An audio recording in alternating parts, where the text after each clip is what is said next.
మా అన్న గురించి చెప్పిండు వేణుస్వామి, ఏం జరిగింది వేణుస్వామి, నువ్వు దేవుడివి, రాధేశ్యామ్ నీ స్టోరీయే తీసిండు రాధేశ్యామ్ మా అన్నను పెట్టి, నువ్వు చాలా గొప్పవాడివి అని నన్ను ట్రోల్ చేయాలిగా మీరు. చేయరు. ఎందుకు చేయరు అంటే మీకు కావాల్సింది మీరు తీసుకుంటారా, నేను చెప్పిన వదిలిపెడతారా? మీకు దమ్ముంటే ప్రభాస్ జరిగితేనే అదే మాట్లాడతారు. మీకు దమ్ముంటే ప్రభాస్ ఆరోగ్యం గురించి మాట్లాడండి. ప్రభాస్ పెళ్లి ఎందుకు చేసుకోవడం లేదో డిబేట్ పెట్టండి. పెళ్లి ఎందుకు చేసుకోవడం లేదో డిబేట్ పెట్టండి. ఇంకా మైనర్ కాదు కదా ప్రభాస్, మేజరే కదా. పెళ్లి ఎందుకు చేసుకోవట్లేదో డిబేట్ పెట్టండి. సో నాకు తెలిసినవి మీకు తెలవాలని రూల్ ఏం లేదు. రెండవది అన్నిటికంటే ముఖ్యము, నాకు 12 సంవత్సరాలు ఉన్నప్పుడు నేను సినిమా ఇండస్ట్రీకి వచ్చిన. నాకు 12 సంవత్సరాలు ఉన్నప్పుడు. సో కృష్ణంరాజు గారి జాతకము, కృష్ణంరాజు గారి వైఫ్ జాతకము, వాళ్ళ పిల్లల జాతకాలు, ప్రతి ఒక్కళ్ళ జాతకాలు నాకు తెలుసు. సో మా జీవితం మొత్తము 99% సినిమా ఇండస్ట్రీలో జరిగింది. సో ఈ మధ్య కాలంలో సోషల్ మీడియాలో పుట్టిన జర్నలిస్టులు కావచ్చు, లేకపోతే కొంతమంది నన్ను గుర్తుపట్టరేమో కానీ 1990 పూర్వము ఇండస్ట్రీలోకి వచ్చినటువంటి వాళ్ళందరూ నన్ను గుర్తుపడతారు. సినిమా ఇండస్ట్రీతో పాటు పెరిగినటువంటి వ్యక్తిని నేను. సో ఇవాళ ఏదో సడన్గా వచ్చినోని కాదు. సో ప్రభాసు చిన్నపిల్లాడప్పటి నుండి ప్రభాసు ఏం చేసిండు, ఈశ్వర్ సినిమా ఏ రకంగా తయారైంది, ఈశ్వర్ సినిమా ఎట్లా తయారైంది, ఈశ్వర్లో సినిమాలో ప్రభాస్ని ఎట్లా సెలెక్ట్ చేసిరు దగ్గర నుండి ప్రతి అంశం నాకు తెలుసు. మీరు ఇంకొకటి అన్నారు, మీ ప్రభాస్తో సినిమా తీయాలంటే మళ్ళీ జాతకాలు చూపించుకోవాలి వాళ్ళు, లేదంటే ఈశ్వర్ సినిమా దాకా వెళ్ళాల్సింది. నా ఉద్దేశం ఏంటంటే ప్రభాస్తో సినిమాలు తీయించుకోవాలంటే ప్రభాస్ సక్సెస్ రేట్ తగ్గుతుంది అని అర్థం అండి. ఓకే, ఇక్కడ సక్సెస్ రేట్ తగ్గుతుంది అంతే కదా. ఇప్పుడు నేను అన్న మాట ఏంటంటే, మీరు బాగా ఈ వీడియో మొత్తం అబ్జర్వ్ చేస్తే నేను అన్న మాట ఏంటంటే, బాహుబలి లాంటి సినిమా ఉండదు అని చెప్పా. అంతెందుకు 4 నెలల కింద 6 నెలల కింద నేను ఆదిపురుష్ సినిమా ఫెయిల్ అవుతుందని చెప్పి నా వీడియో ట్రెండింగ్లో ఉంది, యూట్యూబ్లో ఉంది, సెర్చ్ చేయండి. అంత దమ్మున్న మొగోడు ఎవరైనా ఉండా భారతదేశంలో? నన్ను యాంకర్ ఏమడుగుతాడంటే, ఇది చిన్నపిల్లల సినిమా కదా, 3D సినిమా కదా, హిట్ కాదా అని అడుగుతాడు మళ్ళీ ప్రెషర్ వేసి. అంటే నేను అన్న 3D కాదు ఏదన్నా సరే అయ్యబ్బా సినిమా పోతుంది. ఇంత ధైర్యం ఉన్నాడు ఎవడున్నాడు, ఇట్లా చెప్పగలిగినాడు ఎవడున్నాడు ఇండస్ట్రీలో? అసలు ఆస్ట్రాలజీ చెప్పాలంటే మజాక. మరి మీరు ఎందుకు దాన్ని రిసీవ్ చేసుకోవాలా? పోనీ మరి వేణుస్వామి చెప్పింది మంచి నిజంగానే ప్రభాస్కు జరిగింది అని చెప్పి మీరు ఎందుకు పెట్టలేదు ట్రోలింగ్లో? ఏది రాధేశ్యామ్ సినిమా పోయినప్పుడు ఎందుకు పెట్టలేదు, సాహో పోయినప్పుడు ఎందుకు పెట్టలేదు, ఆదిపురుషు పోయినప్పుడు ఎందుకు పెట్టలేదు? ఒకటన్నా నేను వేణుస్వామి గారిని అంత కీన్ గా ఫాలో అవుతున్నారంటే మీ గురించి భయం నమ్మకంతో పాటు భయం. కలియుగంలో దేవుని దర్శనాలు ఇప్పుడు సమాజంలో చాలామంది హిందూ మతంలో పుట్టిన పిచ్చిముండా కొడుకులు హిందూ మతాన్ని విమర్శ చేస్తారు, దేవుళ్ళను విమర్శ చేస్తారు, శాస్త్రాలను విమర్శ చేస్తారు. రైట్ ఆడొకడు పొద్దున్న లేస్తే ఒకడు పిచ్చిముండా ఆడుకున్నాడు, వాడు పొద్దున్న లేస్తే సోషల్ మీడియాలో మనకి అదే పని. వాడు ఈ దేశంలో ఉంటాడు, ఎక్కడ ఉంటాడో వేరే దేశంలో ఉంటాడు, వాడు పొద్దున్న లేస్తే భారతదేశంలో జరుగుతున్న వాటి గురించే పెడతాడు, భారతదేశంలో జరుగుతున్న వాటి గురించే పెడతాడు. ఇప్పుడు నేను ఆస్ట్రేలియాలో క్రికెట్ మ్యాచ్ చూసేటప్పుడు ఆస్ట్రేలియాలో ఉన్నటువంటి ఒక ఆటవిక తెగ, ఆ తెగకు సంబంధించిన సాంప్రదాయాన్ని బేస్ చేసుకొని వాళ్ళు ఆ రోజు పాకిస్తాన్ ఇండియా మ్యాచ్ జరిగే ముందు వాళ్ళు వచ్చి హోమం గాల్చి, స్టేడియంలో హోమం గాల్చి ఒక రకమైన వాయిద్యం వాయించి 10 నిమిషాలు పూజ చేసి మ్యాచ్ స్టార్ట్ చేసి వీడు అక్కడనే కూర్చోండి. నేను VIP లాంజ్లో కూర్చుంటే వీడు పక్క లాంజ్లో కూర్చొని చూస్తున్నాడు.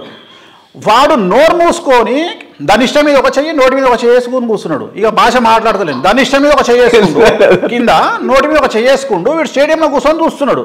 అరే నువ్వు నిజంగా మొగోనివి అయితే, నీకు ఈ ఆచార వ్యవహారాల మీద కోపం ఉంటే ఆస్ట్రేలియాలో మెల్బోర్న్ క్రికెట్ స్టేడియం మధ్యలో పోయి వాడిని జుట్టు పట్టుకొని ఎందుకు కొట్టలే?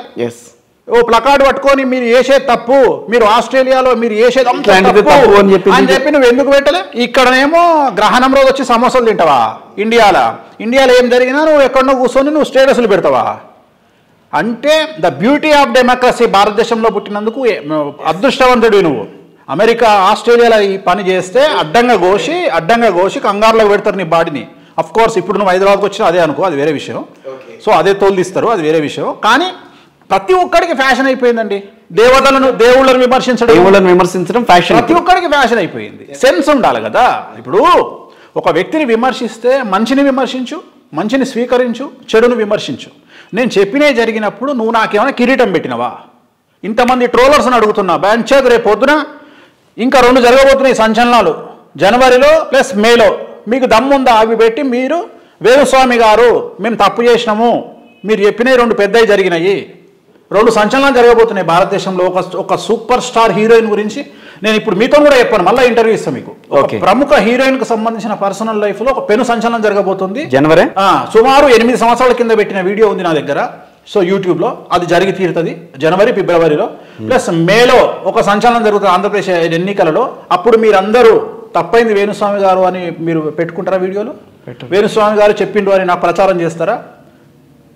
సో ఇలాంటి అశుద్ధం తినే వాళ్ళ గురించి నేను మాట్లాడడం దేనికి? ఇంకొకటి అండి, మైనస్లు ఎక్కువగా చెప్తారు వేణుస్వామి గారు ప్లస్ల కంటే అని అంటారు. మరి అదే కావాలి కదా, అంతేనంటారా?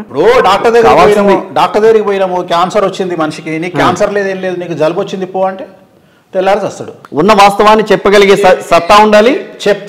చెప్పి దానికి సంబంధించిన పరిహారం చేసి, అన్నిటికంటే ముఖ్యం మానసికంగా ధైర్యాన్ని చెప్పాలి.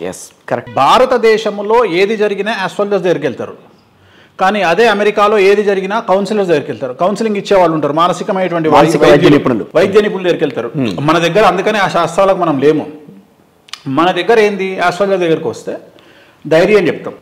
చాలా మందిని వ్యక్తిగతమైనటువంటిగా అయితే నా గురించి చాలా మందికి తెలియని విషయం ఏంటంటే, ఇప్పుడు ఎగ్జాంపుల్ మీరు ఉన్నారు, ఒక జర్నలిస్టు ఒక ఇంటర్వ్యూ కాకుండా నాకు మీకు ఒక జ్యోతిష్యుడు, ఒక గురువు, ఒక శిష్యుడి సంబంధం ఉందా లేదా? ఉంది.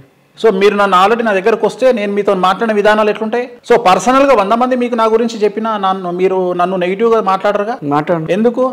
వ్యక్తిగతమైనటువంటి రిలేషన్ ఉంది. అవును. సో ఇలాంటి వ్యక్తిగతమైన రిలేషన్ నాకు సమాజంలో ఎంతమందితో ఉంటుంది? చాలా మందితో ఉంటుంది. కొన్ని లక్షల మందితో ఉంటుంది. మరి మీరు చేసే ట్రోలింగ్ వల్ల నాకు వచ్చేది ఏముంది? ఏముండదు. ఒక ఊర్లో ఒక దేవాలయం ఉందట, కొత్తగా దేవాలయం కట్టిరట.